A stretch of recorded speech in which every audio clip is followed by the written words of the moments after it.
The letter trembled in Tabitha Harding's hand as the stagecoach rumbled to a stop, dust swirling around the weathered sign that read, Ardmore, Oklahoma Territory, 1879. Her heart pounded against her corset as she gazed out at the small frontier town that was supposed to be her new beginning. But the telegram she'd received at the last stop had shattered those dreams before they could even take shape. Final stop, Ardmore, the stagecoach driver called, his voice cutting through her thoughts. Tabitha collected her meager belongings, a single trunk, containing all that remained of her former life in Boston. At 22, she had left behind a city ravaged by the economic panic, a family torn apart by consumption, and the memory of a father who'd gambled away their fortune before succumbing to his vices. The mail-order bride advertisement had seemed like Providence. Lawrence Grayson, a cattle rancher with a prosperous homestead just outside Ardmore, sought a well-educated Eastern woman to be his wife. Their correspondence had been brief, but promising. She'd sent her photograph, he'd wired her train fare, and she'd embarked on the journey west with hope in her heart. But the telegram that had met her at the last stop had been clear. Lawrence Grayson was dead, thrown from his horse 3 days ago. His ranch foreman had sent the message, suggesting she return east, as there was no place for her now. Tabitha stepped down from the stagecoach onto the dusty main street of Ardmore, her legs stiff from the journey. The late afternoon sun beat down mercilessly, so different from the gentle springs of Massachusetts. She reached into her reticule for a handkerchief, dabbing at her eyes. Where would she go now? How could she return to Boston with no home and no money, madam? You need some assistance with that trunk. She looked up to find a tall man with sun-weathered skin watching her. He wore a dusty Stetson pulled low over piercing blue eyes, and despite the heat, he seemed perfectly at ease in his leather vest and cotton shirt. A revolver hung at his hip, marking him as one familiar with the hardships of frontier life. Yes, thank you, she managed, trying to keep the tremor from her voice. You look a bit lost, he said, hoisting her trunk effortlessly. Name's Luke Garrett. I run the livery at the edge of town. Tabitha Harding, she replied then, unable to maintain her composure any longer. Fresh tears spilled down her cheeks. I was meant to marry Lawrence Grayson, but he's dead, Luke finished for her, his expression softening. Word reached town yesterday. Sorry to hear that's why you've come all this way. I don't know what to do now, she whispered, embarrassed by her public display of emotion but unable to contain it. Luke glanced at the stagecoach as it pulled away, then back at Tabitha. Let's get you over to Mrs. Holcomb's boarding house. She takes in travelers, and you look like you could use a hot meal and a quiet place to rest. Tabitha nodded gratefully, following him down the dusty street.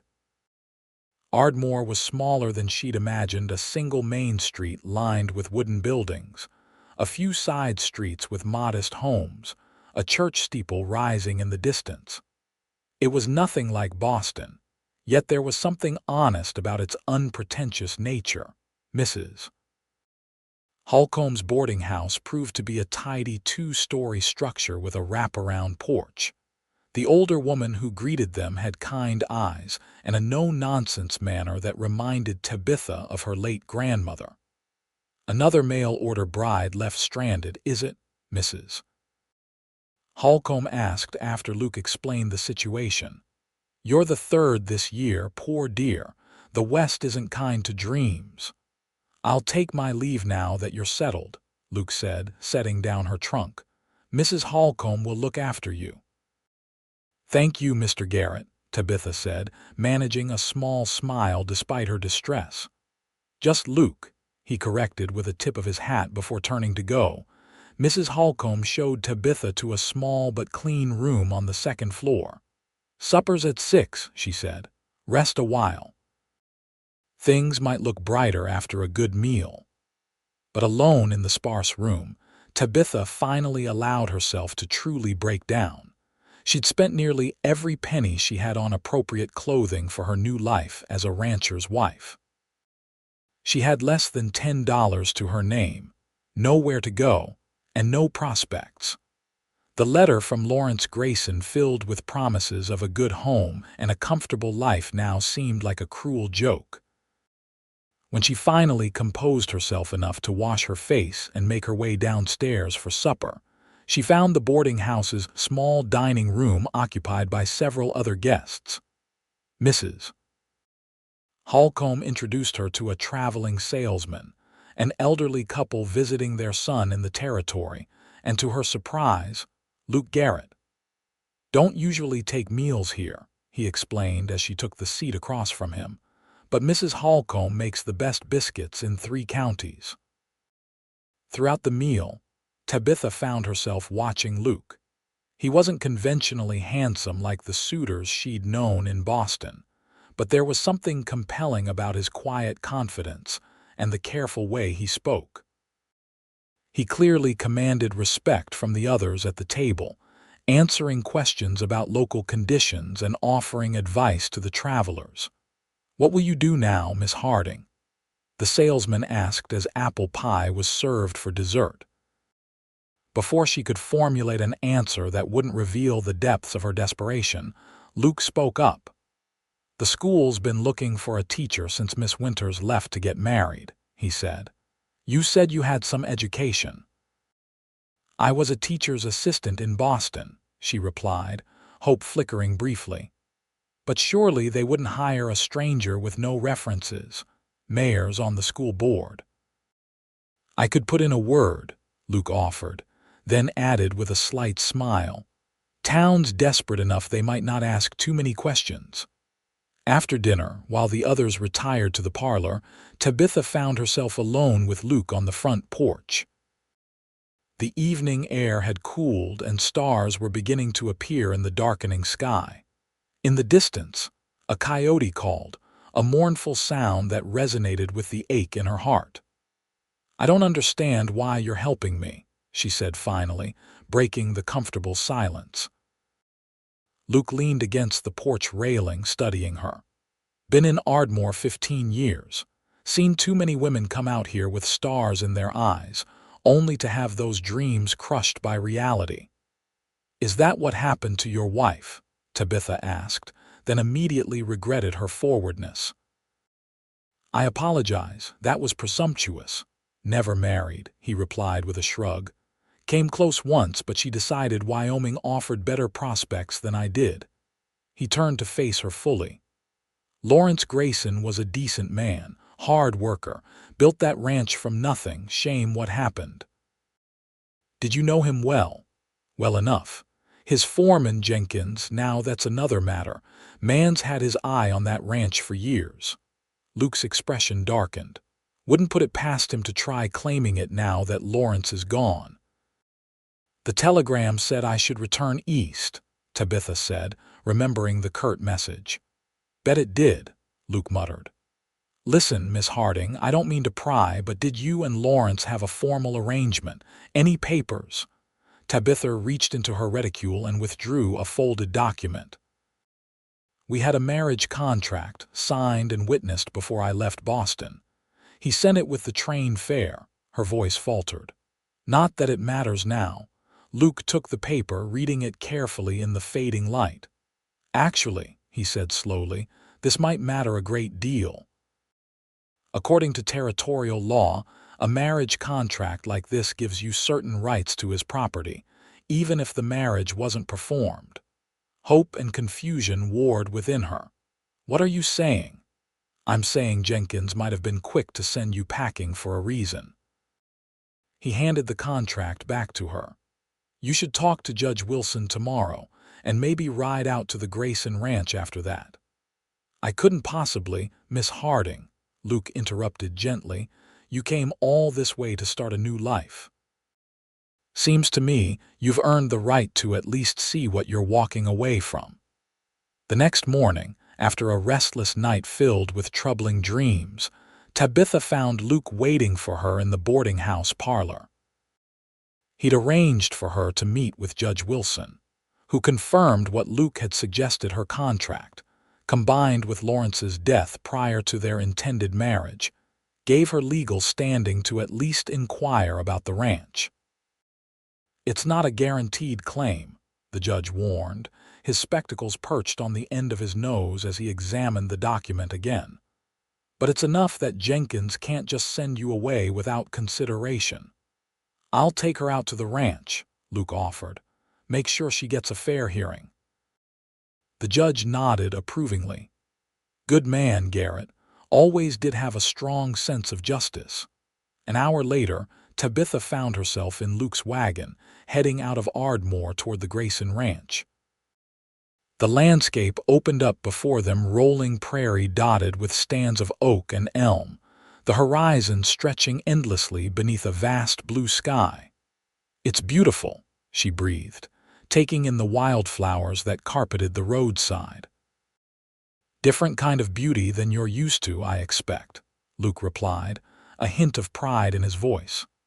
"Takes some getting used to, but once the West gets in your blood, nowhere else feels quite right."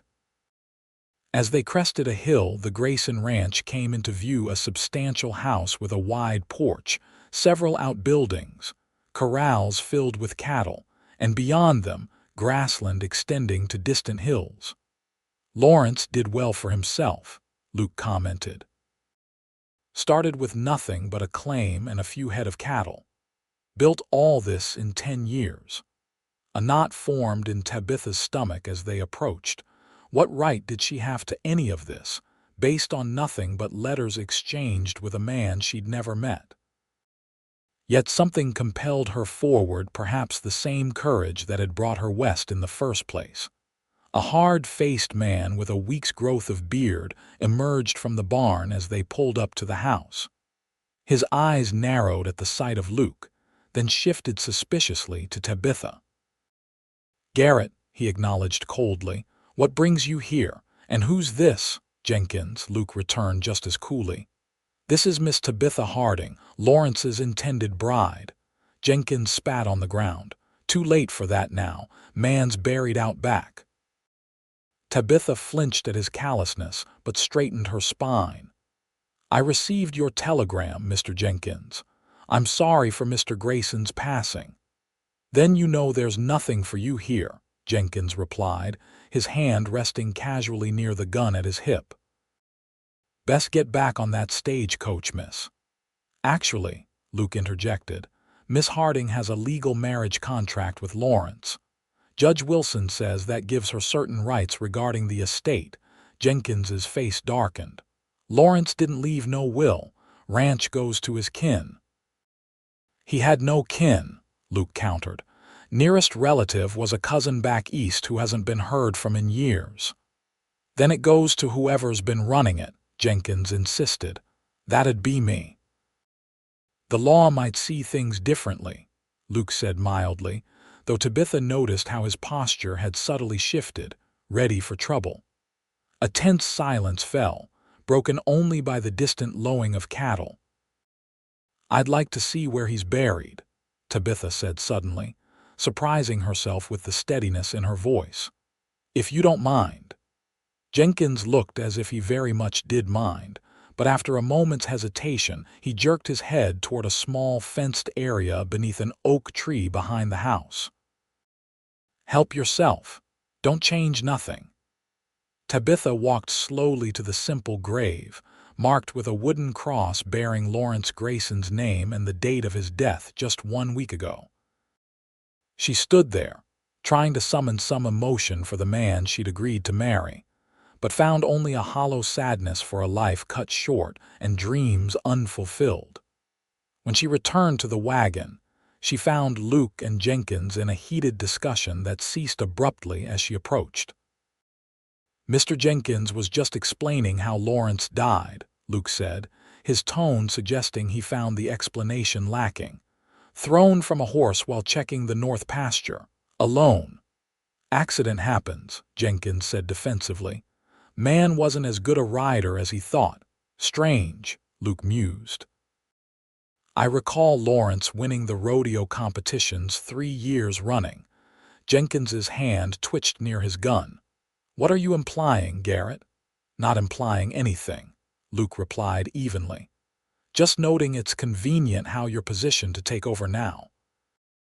We should go, Tabitha interjected, sensing the dangerous undercurrent. Thank you for showing me the grave, Mr. Jenkins. Back in the wagon, as they pulled away from the ranch, Tabitha released a breath she hadn't realized she was holding. You don't believe it was an accident? Luke glanced at her, impressed by her perception. Lawrence Grayson could ride anything with 4 legs, and the timing is suspicious just days before his bride arrives. You think Mr. Jenkins? She couldn't bring herself to finish the question. Can't prove anything, Luke admitted. But I know Jenkins has wanted that ranch for years, and he's not the type to let morals stand in his way. What should I do? Tabitha asked, feeling overwhelmed by the implications. For now, nothing rash. Stay in town, talk to Judge Wilson again tomorrow, see what your options are. He hesitated, then added, Lawrence was well liked in Ardmore. People will want to see justice done. That evening, alone in her room at the boarding house, Tabitha sat by the window, watching the lights of Ardmore's main street flicker in the darkness. She'd come west seeking security and a new beginning. Instead, she'd found mystery and potential danger. Yet strangely, she felt more alive than she had in years. Boston, with its rigid social structures and fading gentility, seemed a distant memory. Here, despite the uncertainty, she sensed possibility in the very air she breathed. A soft knock at her door interrupted her thoughts. She opened it to find Luke standing there, hat in hand. Pardon the late hour, he said, but I thought you should know Jenkins was in town earlier, talking to some men I don't trust. I've arranged for Deputy Miller to keep an eye on the boarding house tonight. You think he might try something? Man with secrets tends to want to keep them buried, Luke replied grimly. Just a precaution. As he turned to go, Tabitha impulsively reached out to touch his arm. Why are you doing all this for me? You don't even know me. Luke studied her for a long moment, his eyes reflecting something she couldn't quite name. Maybe I'm tired of seeing good people get trampled by the likes of Jenkins. Or maybe. He paused, then offered a slight smile. Maybe I just believe everyone deserves a chance to find their place out here. With that enigmatic answer, he bid her good night, leaving Tabitha with more questions than before, not just about Lawrence Grayson's death, but about the quiet strength of the man who'd appointed himself her protector. Morning brought a clear, crisp day and a summons from Judge Wilson. In his dusty office, lined with law books and territorial maps, the judge looked grave as Tabitha and Luke seated themselves before his desk. Had a visitor last night, the judge began without preamble. Tom Jenkins, raising questions about your contract with Lawrence. He peered at Tabitha over his spectacles. Claims Lawrence wrote to him saying he'd changed his mind about the marriage arrangement but hadn't had time to inform you. That's preposterous, Tabitha exclaimed. Our last correspondence was 2 weeks ago. He was making preparations for my arrival. That's what I thought, the judge said, nodding. Jenkins had no proof of this alleged change of heart, of course. Judge, Luke interjected, don't you find the timing of all this suspicious? Lawrence dies days before his bride arrives, and suddenly Jenkins is claiming the ranch and fabricating stories. Indeed, Mr. Garrett. Indeed I do. The judge steepled his fingers. Which is why I've decided to place the Grayson Ranch in temporary trust until matters can be sorted properly. Neither Jenkins nor Miss Harding will have full claim until a formal hearing can be arranged. And Jenkins, Luke pressed. What about Lawrence's death? No evidence of foul play, the judge admitted reluctantly, but I've asked Marshal Bishop to look into it more thoroughly. He turned to Tabitha. "In the meantime, Miss Harding, you have every right to stay at the ranch should you choose. It was to be your home after all. Stay at the ranch with Jenkins there." Luke's voice rose in concern. "That's not safe." "Jenkins has been instructed to vacate the main house," the judge clarified. "He can continue his duties as foreman, but must stay in the bunkhouse with the other hands." The prospect of living at the ranch, Lawrence's ranch that should have been their home together, filled Tabitha with conflicting emotions. Fear, certainly, but also a strange determination. This place represented everything she'd journeyed west to find. Could she really turn her back on it without even trying?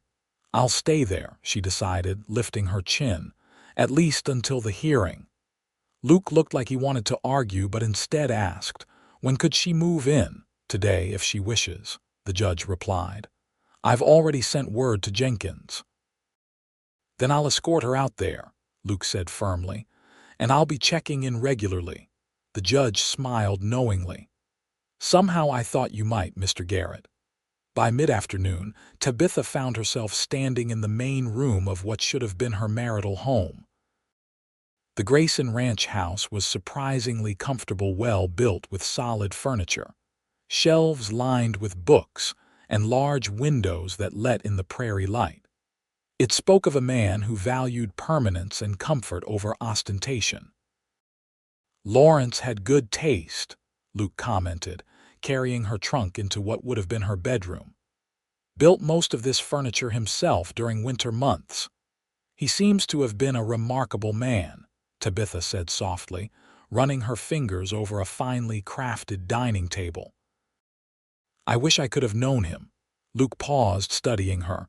"You really would have married him sight unseen?" "I would have," she confirmed. "My options in Boston were limited." She straightened a framed map on the wall.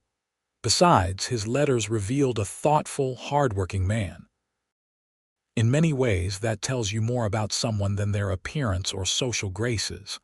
Luke nodded, a new respect evident in his eyes. "The ranch hands will follow Jenkins's orders, but they're decent men. Old Sam, the cook, was loyal to Lawrence. He'll look out for you." "And you?" Tabitha asked. "Will you return to town now?" "I'll be back tomorrow," Luke promised. "Need to tend to the livery, but I can spare time each day to ride out here." He hesitated, then added gruffly, "Don't trust Jenkins as far as I could throw him." After Luke departed, Tabitha explored the house that might have been hers. Lawrence's bedroom contained few personal items: a shaving kit, a pocket watch on the bedside table, a worn Bible. She felt like an intruder, yet also drawn to these small glimpses of the man she'd agreed to marry. In his desk, she found their correspondence neatly bundled with string. Her own letters, sent from Boston, alongside carbon copies of his responses. Curious, she began reading through them, seeking some insight into the man whose death had left her in this strange limbo. As darkness fell, she lit lamps and continued reading. Something about his last letter caught her attention: a mention of troubling discrepancies in the accounts, and his intention to get to the bottom of it before taking on the responsibilities of marriage. It was vague, but suggested Lawrence had discovered something concerning shortly before his death. A noise on the porch startled her. She froze, listening to the heavy tread of boots, then a knock at the door. "Who is it?" she called, wishing suddenly that she had not sent Luke away. "Jenkins, madam. Got some papers for you to look at."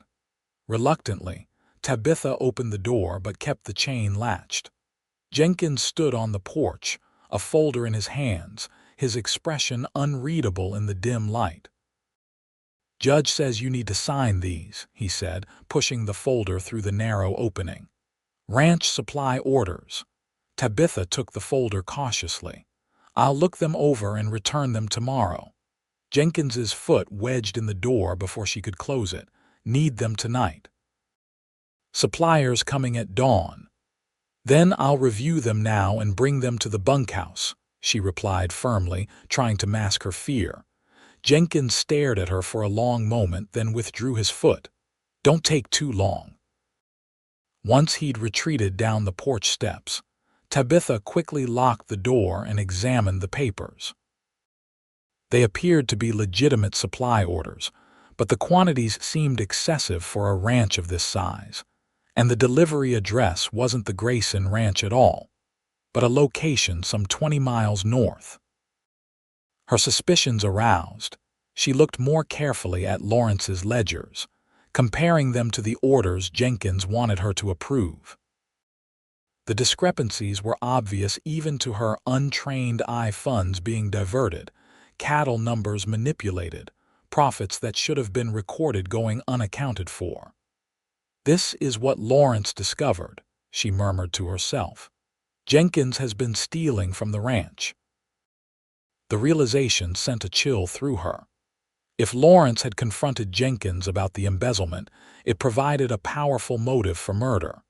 And now, with her arrival threatening Jenkins's scheme, she too was in danger. Tabitha gathered the incriminating documents and stuffed them into a satchel. She needed to get these to Judge Wilson or the marshal, but that meant traveling to town. Alone.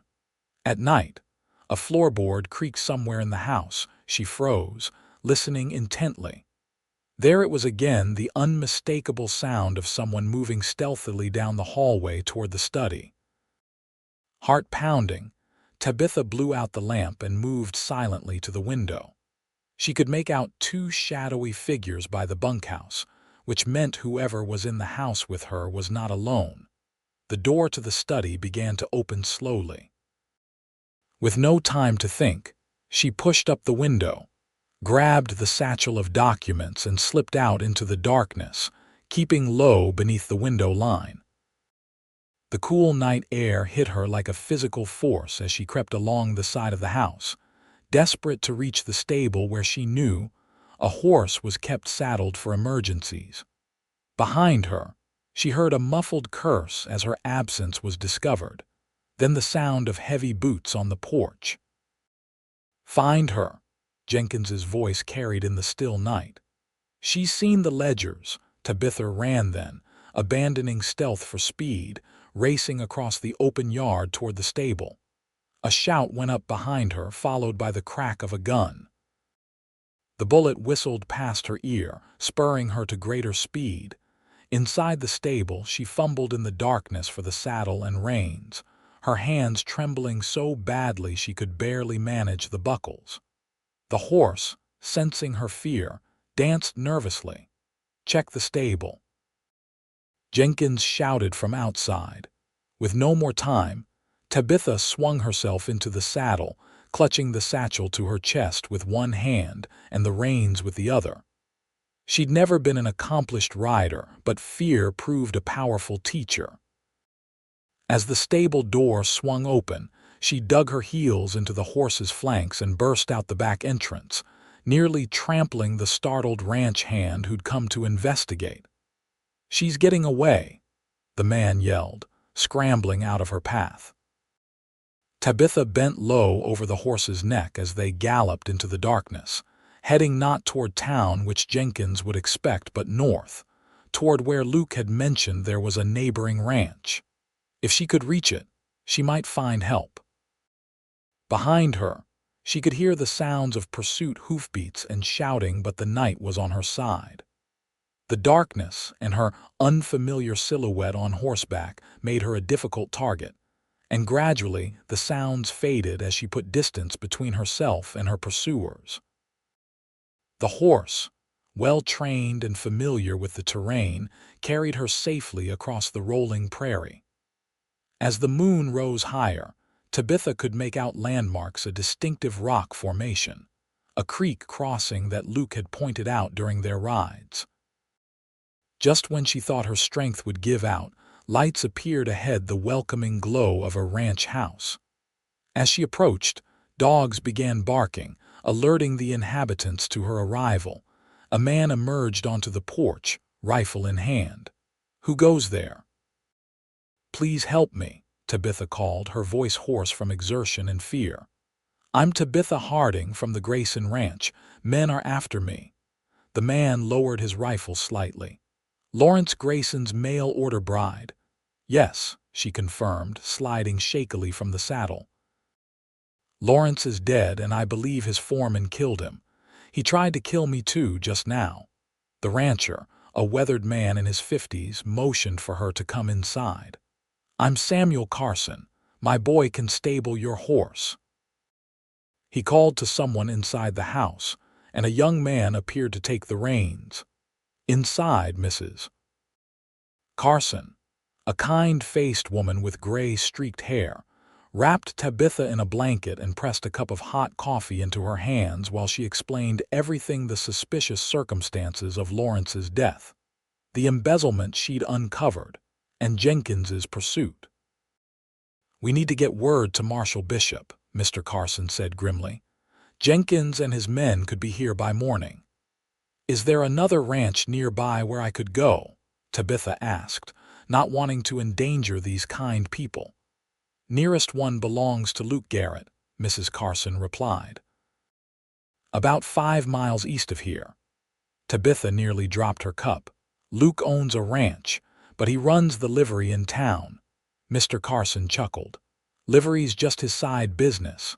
Luke's ranch is smaller than the Grayson place, but it's well run. Keeps to himself mostly, but he's a good neighbor. This revelation about Luke stunned Tabitha. Why hadn't he mentioned owning property when discussing her claim to the Grayson Ranch? Before she could ponder this further, the sound of horses approaching sent Mr. Carson to the window. Riders coming, he announced, reaching for his rifle. Not Jenkins, though. That's Luke Garrett himself. Sure enough, Luke burst through the door moments later, his face etched with worry. Tabitha, thank God.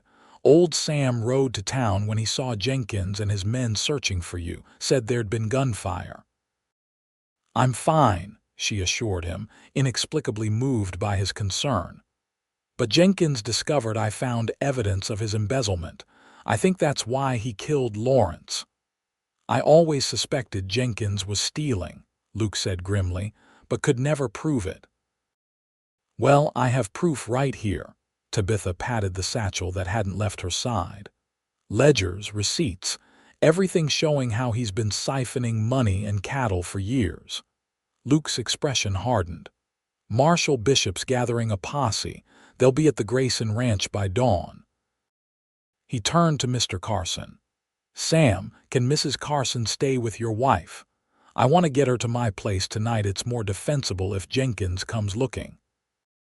An hour later, Tabitha found herself at Luke's ranch, a neat, well-built cabin surrounded by corrals and outbuildings, smaller than the Grayson place but meticulously maintained.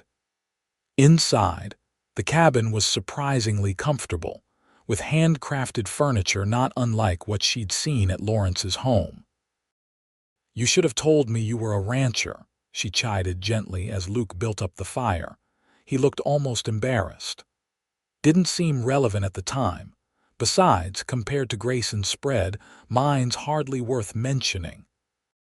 It's lovely, she insisted, looking around at the cozy interior with its polished wood and carefully chosen furnishings. Why do you spend so much time in town if you have all this?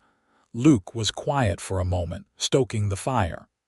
After my father died, I couldn't keep up with both places. The livery provides steady income. The ranch is more. He searched for the right word. Personal. Well, I think it's wonderful, Tabitha said sincerely. Thank you for taking me in. Luke finally turned to face her, his expression serious. I'm sorry about Lawrence and about all this. It wasn't the new start you deserved. Something in his tone made Tabitha's heart beat faster. I'm beginning to think perhaps it wasn't the right start for me after all, she said softly. Their gazes held for a long moment before Luke cleared his throat and showed her to the small guest room. Try to rest. I'll keep watch. Sleep eluded Tabitha despite her exhaustion. Her mind raced with everything that had happened since her arrival in Ardmore just days ago. She'd come to marry a stranger and found instead intrigue, danger, and, What exactly was it she felt for Luke Garrett? This quiet, steadfast man who'd appointed himself her protector from the moment she'd stepped off the stage coach. Dawn was just breaking when the sound of approaching riders roused them both. Luke, who had apparently spent the night in a chair by the front window, rifle across his lap, was instantly alert. "It's Marshal Bishop," he announced with relief after peering outside. "And looks like he's got Jenkins in custody." Tabitha hurried to join him at the window. Sure enough, the marshal's posse was approaching, Jenkins and two other men riding with their hands bound, flanked by armed deputies. Luke opened the door as they dismounted. "Marshal, I see you found what you were looking for." Marshal Bishop, a tall man with a silver mustache and the weathered face of someone who'd seen his share of frontier justice, nodded grimly. "Jenkins confessed after we confronted him with what we found at the ranch. Seems he'd been embezzling for years. When Lawrence caught on, Jenkins sabotaged his saddle, made the accident look legitimate." "And the others?" Tabitha asked, stepping forward. "Accomplices," the marshal replied, tipping his hat to her. "Madam, the judge would like to see you in town when you're able. There's the matter of the Grayson Ranch to settle." Later that day, seated once again in Judge Wilson's office, Tabitha listened as he explained her options. "With Jenkins's confession and the evidence you provided, there's no doubt that the ranch rightfully falls under the terms of your marriage contract with Lawrence," the judge said. "You're entitled to inherit as his intended bride." "The entire ranch?" Tabitha asked, overwhelmed by the prospect. "But I know nothing about running such an operation." "You could sell it," the judge suggested. "There'd be plenty of interested buyers, or hire a manager." Luke, who had accompanied her to town, had been silent until now. "Judge, if I may," he interjected, "the Grayson hands are good men. With proper management, they could keep the place running while Miss Harding decides what she wants to do long-term." The judge nodded thoughtfully. "That's true. Old Sam practically ran the place anyway, with Lawrence always expanding into new ventures." He turned to Tabitha. "Take some time to consider, Miss Harding. The ranch is yours by right, but that doesn't mean you're obligated to stay." Outside the judge's office, the reality of her situation finally hit Tabitha full force. She was now, potentially, the owner of one of the largest cattle ranches in the territory, a woman alone in a harsh land, with responsibilities she'd never anticipated. "It's too much," she said quietly as they walked down the dusty main street. "I came here to be a wife, not a ranch owner." Luke stopped walking, turning to face her. "Tabitha, no one would blame you if you decided to sell and return east, but for what it's worth, I think you've shown more courage and determination in the past few days than most people show in a lifetime. You really think I could manage it?" she asked, searching his face for reassurance. "I think you could do anything you set your mind to," he replied simply. "And you wouldn't have to do it alone. The community here looks after its own." The sincerity in his voice touched something deep within her. "Thank you, Luke, for everything." That evening, Tabitha sat alone on the porch of the boarding house, watching the sunset paint the western sky in brilliant oranges and purples. The beauty of it stole her breath, so different from the constrained horizons of Boston. A movement caught her eye. Luke, walking up the street toward the boarding house, his stride purposeful. Her heart quickened at the sight of him. "Evening," he greeted her, removing his hat as he climbed the steps. "Mind if I join you?" "Please do," she replied, gesturing to the empty chair beside her. They sat in companionable silence for a while, watching as the first stars appeared in the deepening twilight. Finally, Luke spoke. "I've been thinking about your situation," he said carefully. "I might have a proposition for you." "A proposition?" Tabitha echoed, turning to look at him. "A business arrangement of sorts. Luke seemed uncharacteristically hesitant. "I've been running my father's ranch alone for 5 years now. It's profitable but limited. I can't expand without neglecting the livery, which provides steady income through winter months."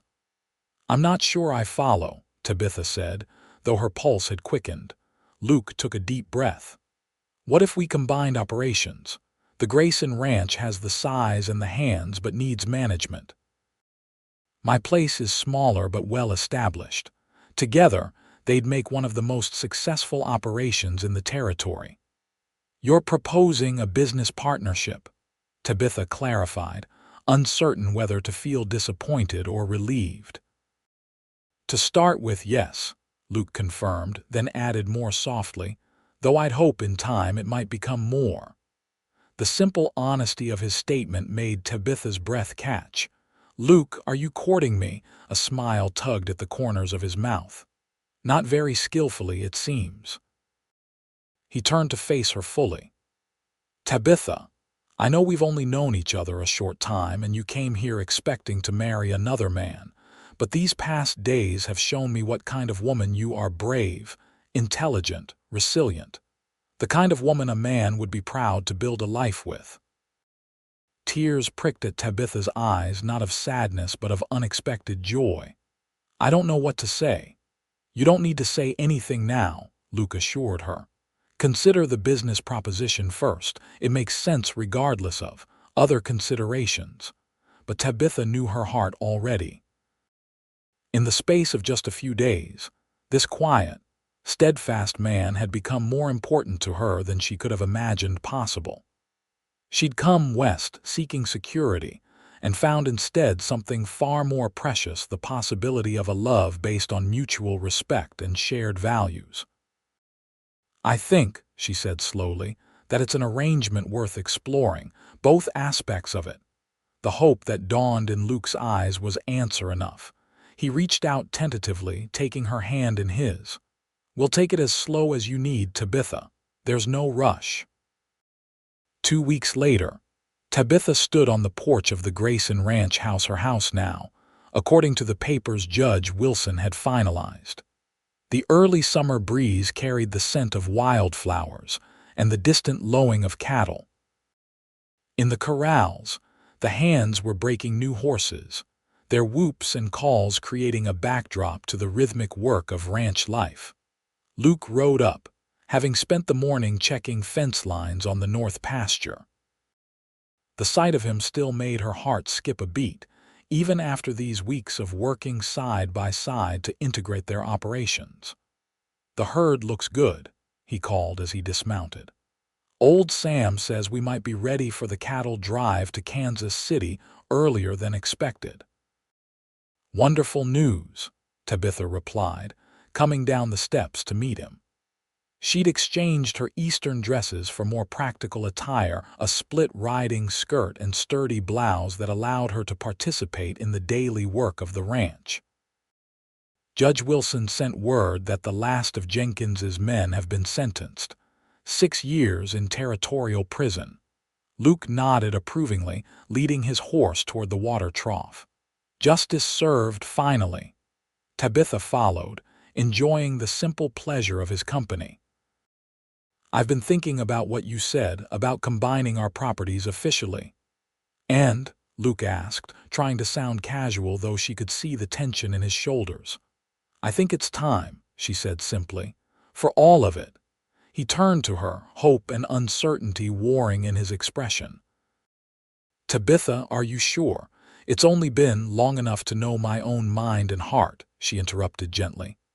"I came west seeking a marriage of convenience with a man I'd never met. Fate had other plans." She stepped closer to him. "I don't want to wait anymore, Luke. I know what I want." The smile that spread across his face was like sunrise breaking over the prairie. He closed the distance between them, taking her hands in his. "I've been afraid to push, knowing you needed time, but God knows I've wanted to ask you properly since that night on Mrs. Holcomb's porch." "So ask me now," Tabitha encouraged, her voice soft with emotion. Luke didn't hesitate. "Tabitha Harding, would you do me the extraordinary honor of becoming my wife?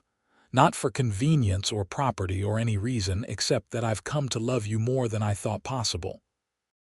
"Yes," she answered simply, tears of joy spilling onto her cheeks. "Yes, I will." Their first kiss, there beside the water trough with the sounds and smells of ranch life all around them, was everything Tabitha hadn't known to hope for when she'd boarded that stagecoach in Boston, tender yet passionate, a promise of all that was to come. The wedding took place 6 weeks later in Ardmore's white-steepled church. The entire town turned out for the celebration, along with ranchers from miles around. Tabitha wore a simple gown of cream-colored silk ordered from Kansas City, with wildflowers in her hair instead of a veil. Judge Wilson performed the ceremony, his voice carrying clearly through the packed church as he recounted the unusual circumstances that had brought them together. "Sometimes," he concluded, "what seems at first like a mistake or tragedy turns out to be the hand of Providence guiding us to where we truly belong." As Tabitha and Luke spoke their vows, she reflected on the truth of those words. She had arrived in Ardmore grieving for a future lost before it began. Yet here she stood, pledging her life to a man she loved with a depth and certainty she would never have thought possible in so short a time. The reception was held at their ranch, no longer the Grayson place or Luke's family property, but truly theirs together. Tables were set up beneath the oak trees, laden with food prepared by every woman in the county. There was music and dancing until well after sunset, the celebration illuminated by lanterns hung from tree branches. As the evening deepened, Luke found Tabitha sitting on the porch steps, taking a moment's rest from the festivities. "Happy, Mrs. Garrett?" he asked, settling beside her. "Impossibly so," she replied, leaning against his shoulder. "Though I must admit, when I stepped off that stagecoach crying over a letter telling me my intended husband was dead, this is not how I imagined my life would turn out." Luke laughed softly, wrapping an arm around her waist. "I remember that day clearly. You looked so lost, standing there with your trunk and that crumpled letter in your hand. All I could think was that someone should help you. And now here we are," Tabitha marveled, "married with 2 ranches combined into one and a future I couldn't have dreamed of." "Speaking of the future," Luke said, his voice growing serious, "I know it won't always be easy. Ranch life has its hardships, droughts, harsh winters, market fluctuations. I'm not afraid," Tabitha assured him, and meant it. "Whatever comes, we'll face it together." 1 year later, Tabitha stood at the window of their bedroom, watching as Luke taught their foreman's son how to properly saddle a pony.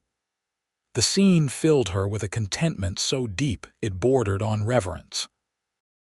The ranch had prospered beyond their expectations, the combined operations proving more successful than either property had been alone. She placed a hand on her swollen belly, feeling the baby shift beneath her touch. Their first child was due in just a few weeks, a son, she suspected, though Luke insisted it didn't matter as long as both mother and child were healthy. As if sensing her thoughts, Luke looked up from the corral and waved.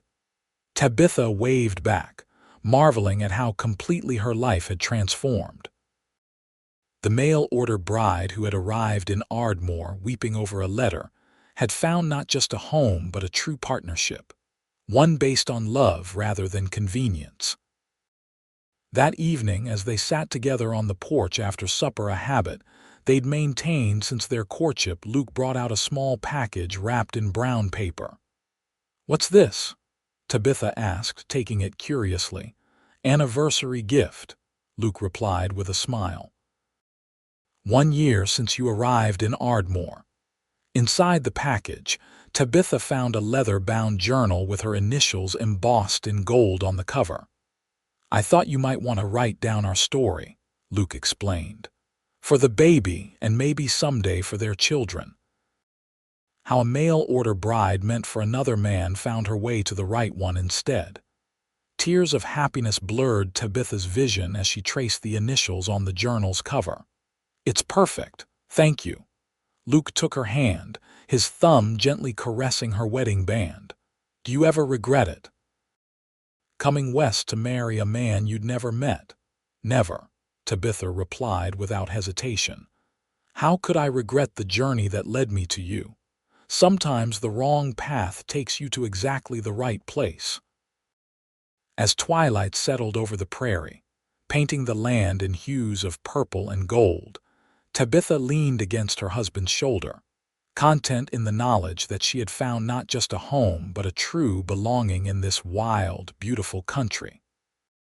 The mail-order bride who had cried over a mistaken match had found something far more precious than what she'd originally sought: a love born of respect and shared dreams, and a future bright with promise. 5 years later, the Garrett ranch had become one of the most prosperous in the territory. Their marriage had been blessed with 2 children: 4-year-old Lawrence, named in honor of the man whose death had inadvertently brought them together, and 2-year-old Elizabeth, who had her mother's determination and her father's calm demeanor. On a warm spring evening, as the children played in the yard under the watchful eye of their father, Tabitha sat on the porch swing, reflecting on the journey that had brought her to this moment. The journal Luke had given her was nearly full now, pages filled with the story of their life together, the challenges and triumphs, the ordinary days and special moments that wove together to create the tapestry of their shared existence. She smiled as Luke scooped up Elizabeth, who was squealing with delight as he swung her through the air. Lawrence chased after them, demanding his turn. The sight of her family, this family she'd never imagined having when she'd stepped off that stagecoach, filled her heart to overflowing. Sometimes, Tabitha thought, the greatest blessings come disguised as mistakes, and sometimes a man takes a seat beside a crying woman and changes the course of both their lives with a simple offer: "Let me be right for you." In the golden light of the setting sun, with the land they loved stretching out before them and the future full of promise, Tabitha knew with absolute certainty that he had been and always would be exactly that. Right for her in every way that mattered.